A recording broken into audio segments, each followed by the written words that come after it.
What's up, beautiful people? Welcome back to part 16 of our Pokemon Gadir Deluxe walkthrough. In the previous video, Rowlet and I went investigating. We tried to find the Team Tectonic lair. We found the lair and worked our way through after finding a whole bunch of key cards. We found the bosses who had captured and taken over Rowd. We battled Rowd to free him, and that's how the last episode ended. But in today's episode, we are going to try and take on the gym leader in Fashina Town. We have also added Sableye to our team recently, so we're going to show you how to evolve Sableye now. We did give Sableye a cursed ace item to hold, and then you've got to level up Sableye in the evening time. So we've done that. We've given Sableye a rare candy to level up, and now it's about to evolve, so you'll be able to see Sableye's evolution. It's called Ludle-Eye, and it looks absolutely epic. I'm definitely going to keep this Pokemon in our team. It's a dark and psychic type. And in order to get the cursed ace item to give to Sableye, you can collect it at the little games room with all the slot machines. If you've got enough coins, you can buy it there. But now let's get back to business. We are about to take on the next gym leader Mark, who we have just spoken to. Hopefully we can earn the 7th gym badge in today's episode. Gym leader Mark has appointed this little assistant to explain how this gym puzzle works. So basically it's like snakes and ladders almost. You can slide down the slides and then stand on the water jets to get squirted to the top. And you have to try and figure your way through. But along the puzzle there are a whole bunch of levers. And if you activate the lever, it will then make little blocks appear in the water that you can cross. So you basically have to slide your way around and try and find the levers. When you do activate a lever, find where it has opened a path and then hop over.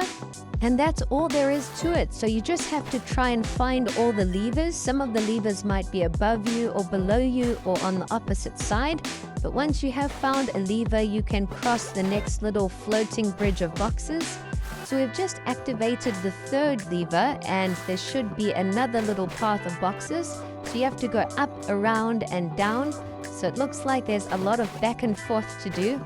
But we have found the 4th lever, so it is a bit of a puzzle going up and down and back and forth, but it's not all that difficult.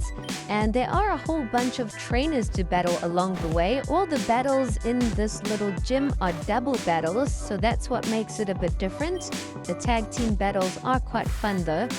And now we've just got to try and make our way to the bottom right corner. I believe that's where the last lever is. So we're going to try and hop around and see if we can get back to the right-hand side. And there we have made it. We're going to slide down, cross the little bridge, slide again, and cross a bridge, and we've made it almost to the bottom. We take on the second to last trainer and go down, and then we can take on the final trainer. As you can see, there is a little lever in the bottom right corner. Once you have activated that lever, you can exit the gym puzzle. And once you exit, you want to head up north. Don't go down the orange slide. I did that the first time, and then you just have to start the gym puzzle from the top again. Let's get this battle going. We have found Gym Leader Mark, and he's got 4 Pokemon on his team. So I was expecting him to have 5 or a full team of 6. But the first 2 Pokemon he has sent out is Gastrodon and Araquanid. They're both dual types, but they are both half water types. So we'll see how we do. It looks like half of our team have already been defeated. But currently we've got Surion and Ludle-Eye, our brand new evolution out. And we have knocked out Araquanid, but it has been replaced with a Basculegion. Basculegion is a water and ghost type, so it looks like most of his Pokemon are dual types. But our Surion has been knocked out, so we have sent out Arctobax. But we are going to try and revive Surmoss to help us with this battle. So it looks like our Sodal-Eye has been knocked out. We have sent out Surmoss. Being a grass type, it does have a type advantage. We finally knock out Gastrodon, and it looks like Basculegion is about to be knocked out too. And the final Pokemon gym leader Mark has sent out is a Fakemon called Slug King. It does look really cool. I think this is the same Pokemon that our rival Orange has added to his team, but he's got the original base Pokemon. This is its final evolution. Slug King does look really awesome, and it's a water and dragon type. But our Surmos finishes it off, and we have defeated Gym Leader Mark. So we now have the 7th gym badge. There's only one more for us to get.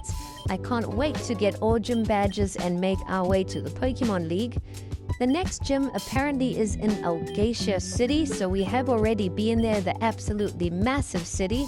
But next thing, Mark wants to teach us how to surf, so he tells us to meet him at Torno Stream. We can reach Torno Stream by making our way through Route 12. So I'm guessing that's what we got to do next. We've healed up our team, and now we're going to head up Route 12. There is this little cave that you have to make your way through. We did make our way through this cave before, but we didn't explore it fully. When we came out on the other side, you needed rock climb in order to proceed, and we didn't have rock climb then, but now we do, so we'll try and remember how to get out of this cave. It is quite tricky, it's a bit of a maze. But I remember when you go out, you can also find some cool Pokemon in the grassy area. You could find Houndour and also Swablu. So we have made our way out, and we enter the Torno Stream area. And now we use Rock Smash to go up the little ledge. We activate the radar, and there are some cool Pokemon that you can find here. So if you want to spend a bit of time to catch a few, now will be a great time to get some training in as well. There are a few trainers here to battle and a couple items to pick up, but we have finally found Gym Leader Mark, and now he is going to teach us Surf. So with Surf, you actually ride a Basculegion, which is absolutely epic. I love how it looks when you use some of these special maneuvers, and we have learned it. So all we have to do is now walk toward the water, and when we reach the water, it will automatically surf. I love that you don't have to click anything. So now that we have Surf, we're going to test it out. We're going to surf around and see if there's any items for us to pick up.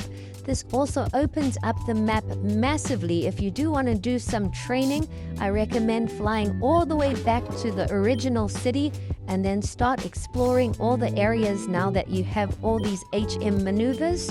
There are so many caves and areas where we couldn't surf before that we can now, so you'll be able to pick up a lot of items and TMs. So I might do that off camera before we take on the 8th gym leader. You can also find tons of trainers when you're surfing about in the sea, so it will be a great place to get some extra experience. We still haven't learned the maneuver Strength, so hopefully we'll get that soon, and also Incinerate. Those are the last two ones that we need, I think. I don't know if there's also like a waterfall HM maneuver. But we make our way through the Torno Stream area, and we've battled all the trainers. We have found a rare candy here in the top left corner amongst all the stones. But I think that's everything that there is to do here. There was a building that we haven't explored yet, so we're going to try and backtrack and see what that building is. We arrive at the building, and apparently it's a weather center, so there are a couple scientists here. One of the scientists is looking to make a trade. They're looking for a cast form, and they'll trade you a Porygon, which is another fan favorite. So if you have been looking for Porygon, make sure you find a cast form and make a trade. We talk to the other scientist who tells us about some special flying Pokemon. It sounds like a legendary Pokemon of some sorts, but I'm guessing that's for the after game. We fly back to Algacia City and make our way to the final gym. But before we can enter, Tanya catches up to us, and she still has a battle for us. So she says she wants to test out her Pokemon. So that's what we're going to do. We're going to battle Tanya and get a little bit more battle experience. She now has 5 Pokemon on her team, so she's definitely gotten a lot stronger. But I think we're going to make light work of Tanya. Our team is pretty goated at the moment. We've done a lot of training. I do want to try get most of our Pokemon to level 50 before we take on the final gym leader though. So we will do a bit of training off camera and do a bit of backtracking and exploration. But there we have it. We have defeated Tanya, and in the next episode, we will take on the final gym leader. We still have to decide what our final team is, so we will change up our Pokemon a bit. And then in the next episode, we'll show you the team that we're going to stick with before we take on the gym leader. And this gym leader's name is Gym Leader Lion. I don't know if you pronounce it Lion or Lion, but it is recommended that your Pokemon be around level 48. So that's all we're going to do for this video. Thanks for watching.